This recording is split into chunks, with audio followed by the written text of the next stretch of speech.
हम 1000 सालों बाद इंसानों का दिमाग कैसा होगा आपके अकॉर्डिंग? 1000 सालों बाद 1000 तो बहुत दूर है, बहुत जल्दी सत्युग आएगा अब। बहुत जल्दी सतयुग आएगा। यस, और इसीलिए सत्युग तो बहुत प्यारा होगा। हर सोल परफेक्ट होगी, हर बॉडी परफेक्ट होगी। It's going to be a perfect world. Perfect world था, हमने उसको परफेक्शन से शिफ्ट किया धीरे धीरे, अब हम वापस परफेक्शन क्रिएट कर रहे हैं। इसलिए अगर आप देखो, ये वो भी समय है जहां बहुत लोग अब हायर वाइब्रेशनल एनर्जी की तरफ जा रहे हैं कि नहीं? यू फील दैट और no? That's all. So this time is called the time of awakening. जैसे रात के 4-5 बजे, 3-4 बजे का समय होता है ना, कुछ लोग सोने जाते हैं और कुछ लोग उठते हैं। तो किसी के लिए वो गुड नाइट है और किसी के लिए वो गुड मॉर्निंग है। ये वो वाला समय चल रहा है प्लैनेट पे। कुछ लोग सो रहे हैं मतलब अज्ञान की नींद में, इग्नोरेंट किस तरह की लाइफ लीड कर रहे हैं।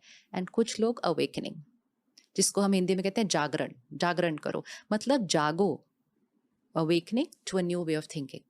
नई तरह से सोचो, नए संस्कार, नए कर्म, डेस्टिनी बदलो। सो बहुत छोटा फिगर चाहिए होता है to overpower the billions of the planet and the world will change. अगले 50 सालों के अंदर।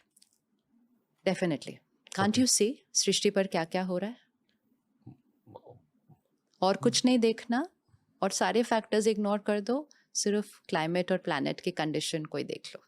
अगर आप यूएन की साइंटिफिक डेलिब्रेशन सुनेंगे, what they are saying about the planet, पिछले साल, इस साल का तो मैंने, पिछले साल one of the scientist said prepare the world for the planet to die, we have 10 years, ऐसा बोला उन्होंने।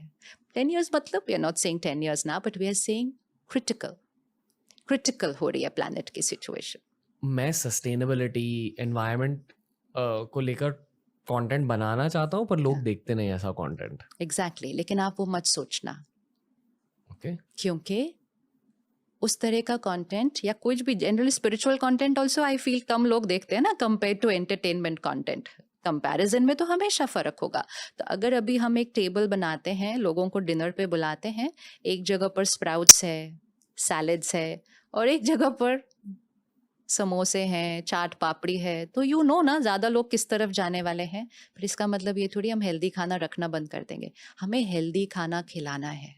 तो इसीलिए हर बार पॉडकास्ट बनाने के टाइम फिगर्स नहीं सोचना। अगर 5 लोगों ने भी देख लिया ना और 5 लोग भी चेंज हो गए, you have created a very very big contribution towards the change. So media should not be only for what I will get out of it, media should be for what I will give. Figures matter नहीं करते, power of change. मेरी message सिर्फ एक है environment को लेकर, भारत के लिए स्पेशली, कि आपको लिटर नहीं करना चाहिए, आपको कचरा कचरे के डब्बे में फेंकना चाहिए। बस मेरी सिर्फ एक ये मैसेज है। नहीं, बहुत सारी मैसेजेस हैं, बट ये मेन मैसेज है मेरी। सिंपल चीज जो सबसे इम्पोर्टेंट है, अगर आप अपनी इमोशनल हेल्थ का ध्यान रखेंगे, प्लैनेट शिफ्ट हो जाएगा। क्यों? क्योंकि इमोशनल हेल्थ का ध्यान नहीं रख रहे, so we are buying for happiness. किसी को पूछो क्यों खरीद रहे हो, अभी तो इतना सामान पड़ा है घर पे, आई एम बोर हो गया, नई ड्रेस चाहिए, बोर हो गया, नया वर्जन ऑफ द फोन चाहिए, बोर हो गया, अभी ये 2 साल में अभी ये जूता और नहीं पहनना है। We are buying because we are bored, we are buying because we want to be happy. Bore हो रहे हैं, शॉपिंग चलते हैं, चाहिए नहीं भाई, कबर्ड में जगह भी नहीं है और रखने के लिए, सो वी आर बाइंग। तो जब हम इतना खरीदते हैं ना, तो हम कंज्यूम कर रहे हैं प्लैनेट के रिसोर्सेस। आज हमने एक ड्रेस पहनी है, इसके लिए बहुत पानी लगता है बनाने के लिए, जी। इसके लिए बहुत रिसोर्सेज लगते हैं प्लैनेट बनाने के लिए। और फिर हमने थोड़े दिन पहना, हमने कब बोर हो गया और हमने इसको छोड़ दिया और हम मार्केट जाके 4 और ले आए। सो क्योंकि अब हमारे पास पैसा ज़्यादा है ना आजकल, we are earning a lot. Next time जब हम जाते हैं और हम एक प्राइस टैग देखते हैं, because we'll always see whether I can afford this, तो जब आप प्राइस टैग देखें तो सिर्फ अपने आप को ये बात बोलें, आई can afford this, but the planet can not afford this. फिर आप नहीं खरीदेंगे। सो सबसे इम्पोर्टेंट ज़रूरत चीज़ जो है, सिंपलिस्टिक लिविंग की तरफ जाना। सिर्फ उतना जो ज़रूरी है वो खरीदो। प्लैनेट के पास बहुत रिसोर्सेज हैं, लेकिन डिज़ायर्स को फुलफिल करने के रिसोर्सेज प्लैनेट के पास नहीं है।